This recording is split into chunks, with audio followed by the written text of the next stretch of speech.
Subscribe کیجئے ہمارے channel شاہد رجا اشرفی آفیشیل کو اور بیل آئیکن کو پریس کیجئے جس سے آپ کو نئے نئے ویڈیو کی نوٹیفیکیشن ملتی رہے۔ تو ناظرین، آج کا بیان حضرت ثاقب علی نوری کا بیان رہے گا نیکی کے حوالے سے۔ بہت بہترین بیان ہے، تو چلیے بیان شروع کرتے ہیں، پورا بیان ضرور سنیں۔ رسول رحمت صلی اللہ تعالی علیہ وسلم نے دریافت کرنے پر صحابہ کرام علیہم الرضوان کے جو ارشاد فرمایا اسے سماعت فرمائیں۔ صحابہ کی ایک جماعت حضور صلی اللہ علیہ وسلم کی خدمت میں حاضر ہوئی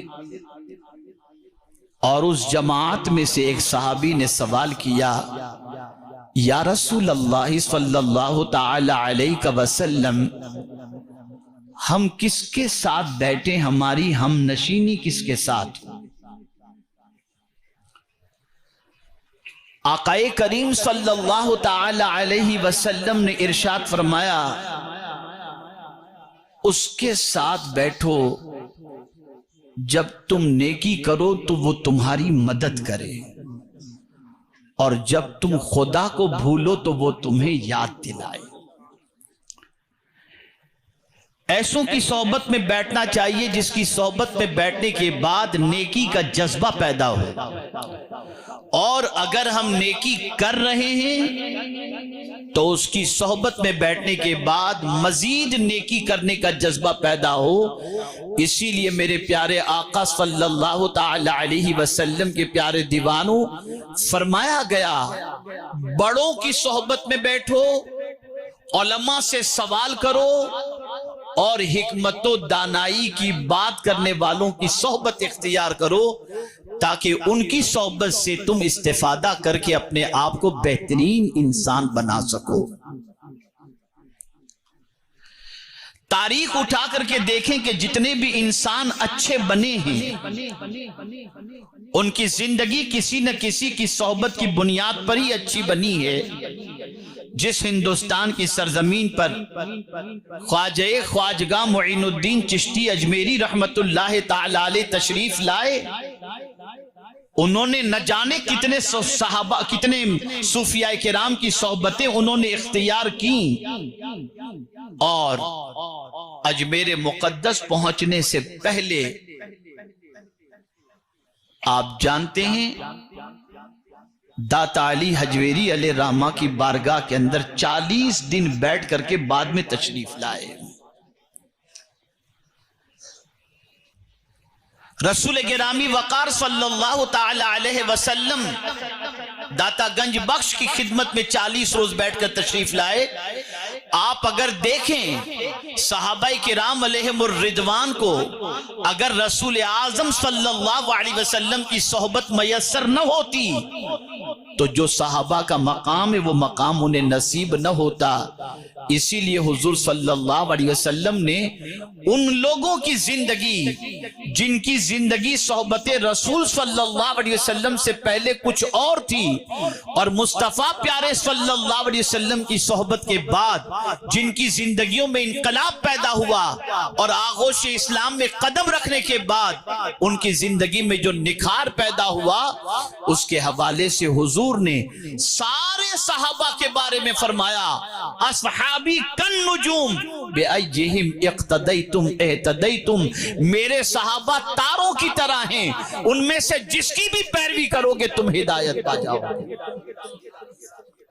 ایسا تراشا کہ وہ ہادی بن گئے، ایسا تراشا کہ وہ رہنما بن گئے، ایسا تراشا کہ وہ قائد بن گئے، ایسا تراشا کہ میرے پیارے آقا صلی اللہ تعالی علیہ وسلم کے پیارے دیوانوں جس جنگ کے اندر شریک ہو جائیں اللہ تعالیٰ اس میں فتح عطا فرما دیتا۔ اب آئیے اس تمہیدی گفتگو کے بعد میں چاہوں گا کہ ایک واقعہ آپ کے سامنے پیش کروں، اور اسی پورے واقعے کے ذریعے ہمارے سامنے پوری زندگی کا دستور آ جائے، اور ہمیں اپنی زندگی میں کیا کرنا چاہیے وہ ساری چیزیں سمجھ میں آ جائیں۔ ایک بات یاد آ گئی تو عرض کر دوں، مولانا روم رحمت اللہ تعالی علیہ اچھی صحبت کے بارے میں فرماتے ہیں کہ جب کانٹے کو اللہ نے پیدا کیا تو کانٹے نے اللہ کی بارگاہ میں عرض کیا، میرے کریم تیری شان تو میں نے سنی ہے کہ تو ستار العیوب ہے، عیبوں کو چھپانے والا، اب تو نے مجھے کانٹا بنا دیا ہے تو اب مجھ میں تو یہ عیب ہے، تو میرا عیب کیسے چھپے؟ تو رب نے فرمایا غم نہ کر، تجھ پر میں پتیوں کو رکھ دوں گا تاکہ تیرا عیب چھپ جایا کرے۔ اندازہ لگائیں، پتیوں کی صحبت کی بنیاد پر کانٹوں کا عیب اللہ نے چھپا دیا۔ میرے پیارے آقا صلی اللہ علیہ وسلم کے پیارے دیوانوں، تو کبھی ایسا ہوتا ہے کہ انسان اچھوں کی صحبت میں رہ جائے تو اچھوں کی صحبت کی بنیاد پر اس کے اندر موجود عیبوں کو بھی اللہ عز و جل چھپا دیا کرتا۔ اب آئیے میں واقعہ آپ کو سناؤں۔ حضرت حاتم اصم رضی اللہ تعالی عنہ، انہوں نے حضرت شفیق بلخی رحمت اللہ تعالی علیہ کی صحبت میں 30 سال گزارے۔ 30 سال تک حضرت شفیق بلخی رحمت اللہ تعالی علیہ کی صحبت میں حضرت حاتم اصم نے گزارے۔ کون ہے حضرت شفیق بلخی علیہ الرحمہ؟ یہ 100-200 سال کے پرانے بزرگ نہیں، امام اعظم کے شاگرد ہیں۔ آپ کا وصال 2 روایتیں، ایک روایت 156 سال کی ہے، ایک روایت 194 ہجری کی ہے۔ آپ سوچئے 1200 ساڑھے 1200 سال پرانے بزرگ ہیں حضرت شفیق بلخی رحمت اللہ تعالی علیہ۔ ان کی صحبت میں حضرت حاتم اصم نے 30 سال گزارے۔ اب اصم کے معنی کیا ہوتا ہے؟ علماء تشریف فرمائیں، جو نہ سنتا ہو، بہرا ہو، اسے اصم کہتے ہیں۔ تو کیا حضرت حاتم کان سے سنتے نہیں تھے؟ سنتے تھے، لیکن یہ اصم لقب کیسے پڑھا؟ کیسے پڑھا جانتے ہیں آپ؟ ایک خاتون حضرت حاتم اصم کے پاس مسئلہ پوچھنے کے لیے آئی، اور مسئلہ پوچھنے سے پہلے اس کی ہوا خارج ہو گئی، اس لیے کہ ریح بولوں گا تو آپ سوچیں گے یہ کیا چیز ہوگی، تو ہوا خارج ہوئی، جس کی آواز آئی وہ شرمندہ ہوئی۔ تو حضرت حاتم اصم نے محسوس کیا کہ یہ خاتون شرمندہ ہو گئی ہے ہوا خارج ہونے کی بنیاد پر۔ پھر اس کے بعد اس نے سوال پوچھا، تو اس کی شرمندگی کو مٹانے اور اس عیب کو چھپانے کے لیے حضرت حاتم نے فرمایا ذرا زور سے بولو، ایسا کان پکڑ کے آپ نے فرمایا، تو اس کو اطمینان ہو گیا کہ میری ہوا خارج ہونے کو حضرت حاتم نے سنا نہیں ہے، اور اس کے بعد اس کے چہرے پر مسکراہٹ آ گئی۔ تب سے آپ کا نام حضرت حاتم اصم پڑ گیا۔ مزاج دیا حضرت حاتم اصم نے، ذلیل نہ کیا کرو، عیب چھپانا یہ اللہ کی سنت بھی ہے، مصطفیٰ کی سنت بھی ہے، اور اولیاء کی سنت کریمہ بھی ہے۔ اور ایمان کے شعبوں میں سے یہ چیز ہے، من ستر مؤمنا فقد سترہ اللہ فی الدنیا والآخرہ، جس نے کسی مومن کے عیب کو چھپایا، اللہ دنیا اور آخرت میں اس کے عیب کو چھپائے گا۔ اس وجہ سے حضرت حاتم کا نام حاتم اصم پڑا، مشہور ہو گئے۔ اب سنیے، حضرت شفیق بلخی رحمت اللہ تعالی علیہ بہت بڑے بزرگ تھے، بہت بڑے بزرگ۔ اپنے زمانے کے اندر تصوف میں ان کو بڑا کمال حاصل تھا، بڑے بڑے زہاد اور بڑے بڑے فقیہ اور علماء آپ کی صحبت اختیار کیا کرتے تھے۔ ایک دن حضرت حاتم اصم سے حضرت شفیق بلخی رحمت اللہ تعالی علیہ نے پوچھا، اے حاتم، تم نے 30 سال میری صحبت اختیار کی، بتاؤ 30 سال میں تم نے کیا سیکھا؟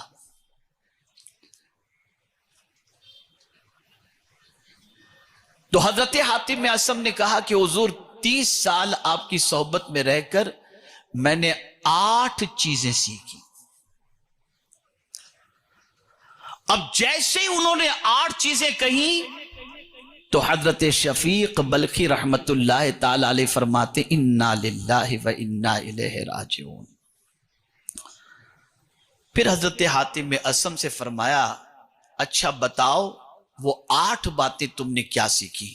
اب اسے غور سے سنیے گا تاکہ وہ آج کی نشست میں آپ بھی ان 8 باتوں کو دل و دماغ میں بٹھا کر یہاں سے اٹھیں. اور میں آخر میں ان 8 باتوں کے حوالے سے حضرت شفیق بلخی رحمت اللہ تعالی علیہ نے کیا فرمایا جب حضرت حاتم اسم نے عرض کیا کہ حضور یہ 8 باتیں میں نے سیکھی، تو اس کے جواب میں حضرت شفیق بلخی علیہ الرحمہ نے کیا فرمایا یہ بات میں آخر میں آپ کے سامنے انشاءاللہ عرض کروں گا.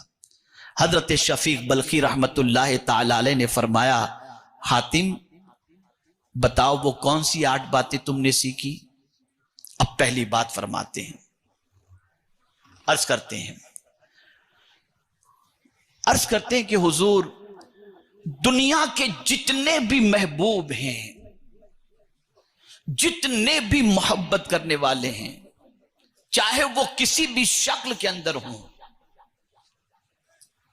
میں نے دیکھا کہ ایک نہ ایک دن وہ ساتھ چھوڑ کر چلے جاتے ہیں.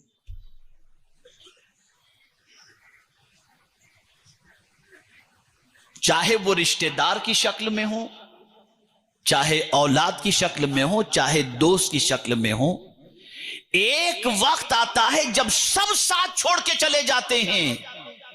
لیکن میں نے ایک بات آپ کی صحبت سے سیکھی، پہلی بات کہ سب ساتھ چھوڑ دیتے ہیں لیکن نیک عمل ساتھ نہیں چھوڑتا.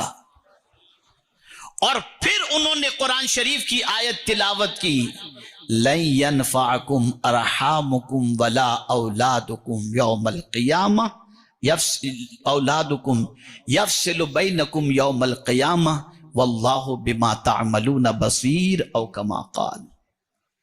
اللہ ارشاد فرماتا ہے ضرور ہرگز تمہیں نفع نہیں پہنچائیں گے تمہارے رشتہ دار، تمہاری اولاد. قیامت کے دن تمہارے درمیان اللہ جدائی پیدا فرما دے گا، اور جو کچھ تم عمل کرتے ہو اللہ اسے دیکھ رہا ہے. حضرت حاتم اسم نے عرض کیا کہ حضور آپ کی صحبت میں رہ کر کے میں نے یہ سیکھا کہ سب ساتھ چھوڑ دیتے ہیں، عمل ساتھ نہیں چھوڑتا. تو میں نے اپنی زندگی نیکیاں کرنے کے اندر خرچ کر دی. اب صبح بھی نیکی کی توفیق اللہ سے جو ملتی ہے وہ کرتا ہوں، رات بھی اللہ کی توفیق سے جو نیکی کی توفیق ملتی ہے وہ کرتا ہوں. یہاں یہ بات میں آپ کو بتا دوں، آج امت مسلمہ پر نیکی گرا ہوتی جا رہی ہے. گناہ کرنے میں تو مسلمان جلدی کرتا ہے لیکن نیکی کرنے میں جلدی نہیں کرتا. آقا کریم صلی اللہ علیہ وسلم کو اس بات کا ڈر تھا اور اس بات کو حضور جانتے تھے کہ ایسا زمانہ آئے گا.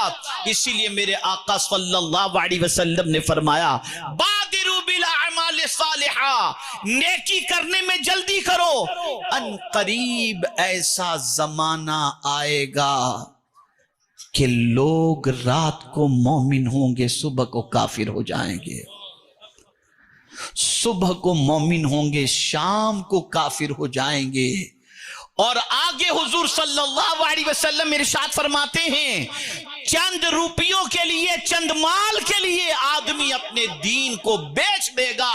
ایسے زمانے کے آنے سے پہلے حضور فرماتے ہیں نیکی میں جلدی کرو.